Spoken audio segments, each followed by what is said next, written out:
processes. But before we go deep into lesson two, I'll just give you a summary of our learnings from lesson one. So in lesson one, we defined who our stakeholders are. We looked at the various type of stakeholders we have. We look at how we can identify those stakeholders. We equally look at how to classify those stakeholders and equally analyze those stakeholders. So we've identified those stakeholders now. We've identified the project sponsors, we've identified the domain SMEs, we've identified the testers, the internal stakeholders, and the external stakeholders. So we are going to then take this a step further as we journey through our process discovery series. We would be interacting with those stakeholders. We will be collaborating with them. We'll be having constant communication with them just to elicit for the sole purposes of eliciting requirement. So in this lesson, we will basically be looking at various processes, various ways of eliciting requirements and the requirement elicitation processes. So what's your definition of requirements? I'm sure we have needs. I'm sure there are days you go to your stylist. I would really want you to help me do this. And there are days you go to the mechanic workshop. You tell your mechanic, I would really want you to do this. So basically, a requirement is the usable representation of a need, a business needs, and requirement focus on understanding what kind of value that could be delivered if a required is fulfilled. So basically, we have four core types of requirements. We have business requirements, we have stakeholders requirements, we have solutions requirements, and we have transition requirements. However, solution requirements can be further broken down into two other sub requirements, and as you can see from the chart here, we have the solution requirement, and this can be further broken down into functional requirements and the non-functional requirement. So I'm going to be explaining this in details so that we can fully understand, and we can equally then differentiate these types of requirements and when you come in contact with them. So I'm going to be starting from, and you can always trace this requirement backward, either backward or forward. So the business requirement leads to the stakeholders requirement, leads to the solutions requirement, and this can be further broken down to the functional and the non-functional requirements, and we have the transition requirement, and you can equally do a backward traceability from the solution requirement back to the business requirement. So what's a business requirement? So these are just statements of goals and objectives that an organization really want to achieve. So it is the outcome of an anticipated change. So for example, we will like to, there's a problem, there's a need, there's a challenge, there's a limitation, there's a solution limitation in the organization, and they then feel like, oh, okay, we want to set a goal, we want to set an objective that is smart. So for example, a typical example is an organization that is struggling with its internal processes. processes are highly manually driven, and turnaround time is very, very, very high, and they are not being competitive in the business space. So and they then decide as an organization like, oh no, we really need to put our house together. We really need to optimize our processes to ensure that we can compete favorably in the market. So there's a need there. There's a need to optimize their process. There's a need to save costs. There's a need to reduce the turnaround time. There's a need to reduce the man effort required to solve a lot of those problems. So the organization can simply just come up with business requirement, a statement of goals and objective that, oh, we would like to optimize maybe our loyalty system, for example. So I'm picking loyalty system here on the assumption that this is the process that is actually faulty, the reward system of the customer. So we would like to optimize our loyalty system and ensure that it's fully optimal so that we can increase our customer advocacy and definitely reduce cost and increase customer loyalty before H2. So they basically come up with statements of goals and objective and outcome for a desired change that they are looking at, watching out for. So that's simply business requirement. So stakeholders requirement then bring it home to the stakeholders. It's a bit personalized and is a bridge between the business requirement and the solution requirement. So a stakeholders requirement captures the needs of the stakeholders. So it captures the exact needs. It brings it to be personalized that particular need. Then we have the solution requirement, which describes the capability and quality of the solution. So solution requirement is solution focus, and it's broken down into functional requirements and non-functional requirements. So the functional requirements basically speak to the functionality of the purpose system, while the non-functional requirements speaks to things that will make the system work well. So an example of a non-functional requirement would be quality of the solutions, speed of the solutions. A typical functional requirement would be like, oh, I want to be able to log in using my thumbprint, and I want to be able to print a particular delivery at the completion of a particular process. So we then go to transition requirement. Transition requirement has to do with when you are transiting to a life system, a staging environment, or a different domain. And this basically determines and it's used to gauge the capability of the solution that is being provided. So things around training come under transition requirement, things around data migration comes in transition requirement, things that are required to move from your current state and to your future state also comes under transition requirement. So we all understand what requirements are now, and we now understand the different types of requirements that we have. So we'll be talking about requirement elicitation.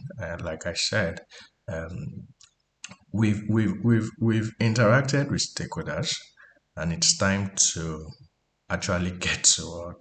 You've identified them, so we'll then be we'll be carrying out some bits of requirement elicitation. So eliciting requirement is basically drawing forth information from stakeholders or from other sources. So other sources could be documents, could be manuals, could be contract papers. Other source could be organizational charts. Other source could be past project that has been executed or past initiative that has been executed, and it is all encompassing. It is just the way you elicit information, you discover requirements and designs, you interact with stakeholders directly, you research, you experiment, you observe, you seek clarification. It is just combining all of these principles, combining all of these techniques, and to draw information from stakeholders so that you have a clear objective, you have a clear visibility into the problem you are trying to solve. You have a clear mindset focus into the processes that you are trying to discover. So there are many benefits why we carry out requirement elicitation, and I'll just be speaking to four of those benefits. So establishing the precise scope of work and budget. So sometimes it's really difficult to determine the scope of work or the cost or the time to deliver or the resource. So for example, look at yourself going into a particular domain, and you are just calling it like, oh, we want to optimize our processes. It's been characterized by slowness, and you came highly recommended. We want you to help us optimize this particular process. You don't have a clue of what the processes look like. You don't have a clue of the inputs. You don't have a clue of the processing. You don't have a clue of the output. You understand? It will really be very, very difficult to scope that particular initiative. It will really, really be very, very difficult to charge time and material for that particular initiative. So sometimes one of the core benefits of eliciting those requirements is you then go into the domain, you try and understand their processes, you try and have full visibility about the entire workings, the entire processes. So that's what requirement elicitation does to you. So by the time you have that full visibility, it is then very, very, very, very easy to determine the quantum of work that is required. Then another reason it avoids confusion during the development and implementation phases. So things are clear, things are well structured. If you recall, we spoke about requirements are broken down and then classified according to the requirement type they have.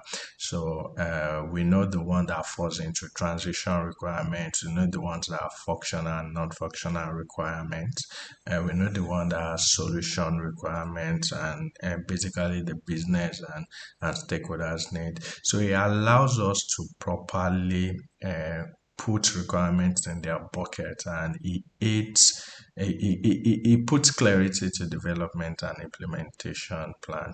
Then it reviews hidden and assume requirement. I'm sure you've heard the word one-liners, and sometimes in carrying out feed works, what you then really realize is users will just give you one-liner.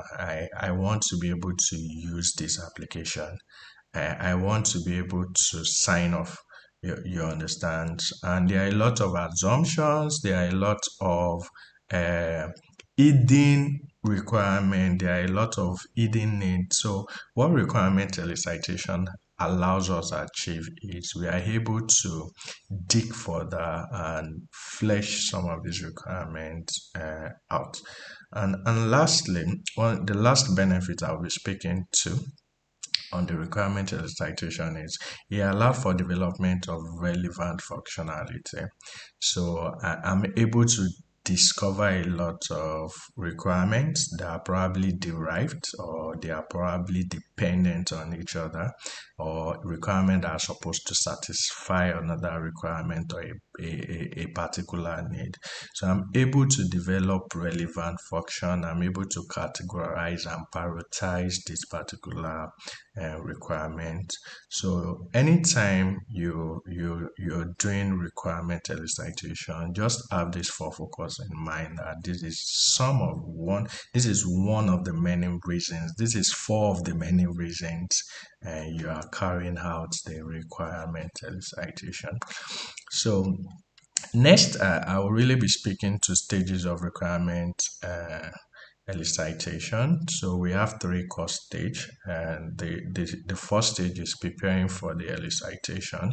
So in preparing for elicitation, what you have to do is you just have to inform stakeholders, and you have to get them prepared way ahead, and there are various ways you can have them prepare. You have to, as a business analyst, you need to then decide on the tools and techniques that you'll be using in conducting your requirement elicitation. In our next lesson, we will be looking at some known tools and techniques that works, that aids our elicitation process. Then the second one is we will actually then be conducting the elicitation itself. So this is where direct interactions with the stakeholders that you have highlighted or high marked for interactions, you'll be speaking with them. We'll be looking at ways to conduct this elicitation. Then lastly, we will have to confirm the result of the elicitation from the stakeholders that we engage with. You don't want to miss critical facts. You don't want to document or recommend and then realize that you had missed some things out. So these are guiding guidelines and principles that aids requirement elicitation. So we'll be starting with the first one, which is preparing for elicitation. So what do I have to do as a business analyst? What do I have to do? What do I have to put in place to ensure that I'm ready to conduct an elicitation? So firstly, you need to set up logistic. So you need to really set up logistic around venue. Will I be needing a projector? And oftentimes what really drives your logistics is some of the techniques you'll be using. Will I have to get a post-it card? Will I have to get a blackboard? Will I have to send mails? Will I have to get some people in the room? Will I have to seek for approvals? So that is setting up logistic. Then secondly, you have to secure supporting documents. So for example, there are days like, depending on the initiative, you want to engage stakeholders, and you want to make reference during that particular engagement. So you want to look for relevant and supporting materials that can better allow you engage with those stakeholders. You want to do your homework. You don't want to engage stakeholders without having a full glimpse of their processes. One of the core reasons of elicitation is you want to draw out requirement, but it's very, very, very important that you equally have done your homework as a business analyst. Then you want to select an appropriate techniques that will work effectively for you.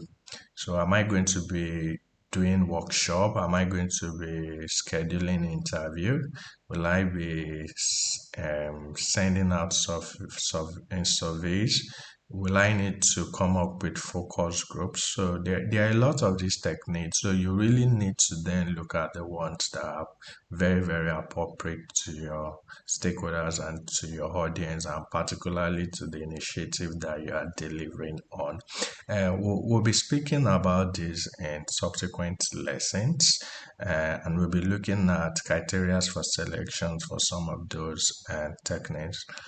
Then In preparing for elicitations too, you want to agree and choose the most appropriate means of communication with stakeholders. So it's all about your stakeholders. It's all about the customers.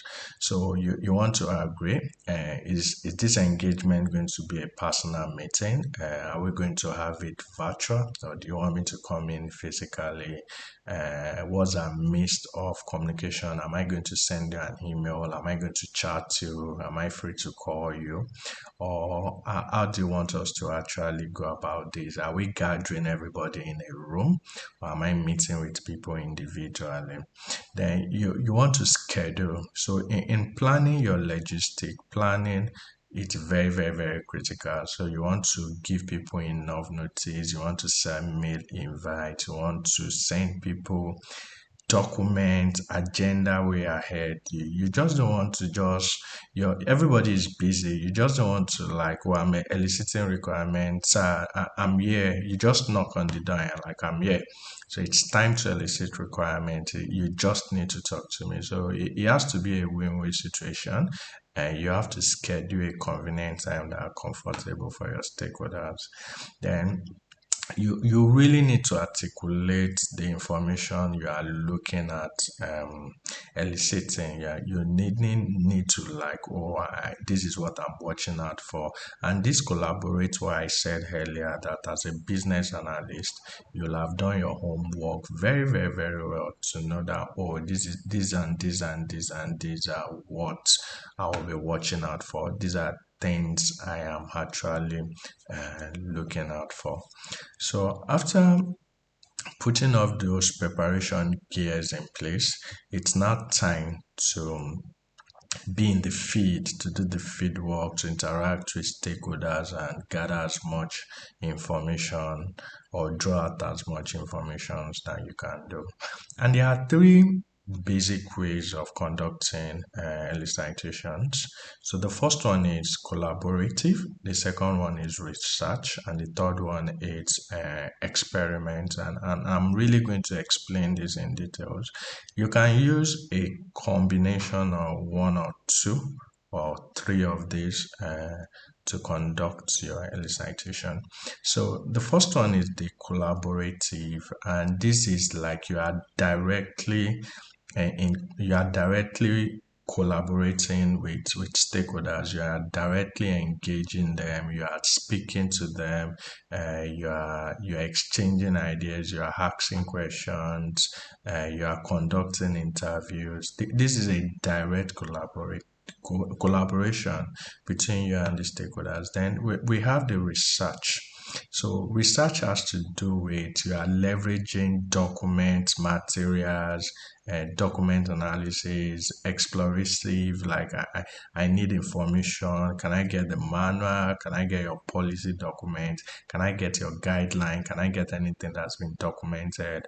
Can I go out on my own to source for those documents and those materials? And oftentimes, you can equally have your stakeholders participate with you in this research. They can work with you to do this research. Usability testing. Should we particularly maybe it has to do with processes and product development. Can we carry out research? How are people using these products? Can we interact with users? So these are ways of conducting elicitation. Then we have the experiment. The experiment. So oftentimes, the experiment works for some things that you really don't know, or you don't have a lot of facts about it. So, for example, you can like, oh, I'm really not too sure, or there's limited knowledge or limited stakeholders I can have these engagements from, or there are things that are unknown today. You understand? And a way to conduct this is you can do proof of concept, you can prototype, You can do a direct observation. So this is you just being experimental, just to be able to get your information. And there are some things I would like us to pay attention to when we are doing this. You have to follow up with your participants. You don't lose them for whatever reason. This session has to be engaging. You have to let them know the main objective, the main reason you are doing this. You just don't start a session and not letting people know why they are in that session.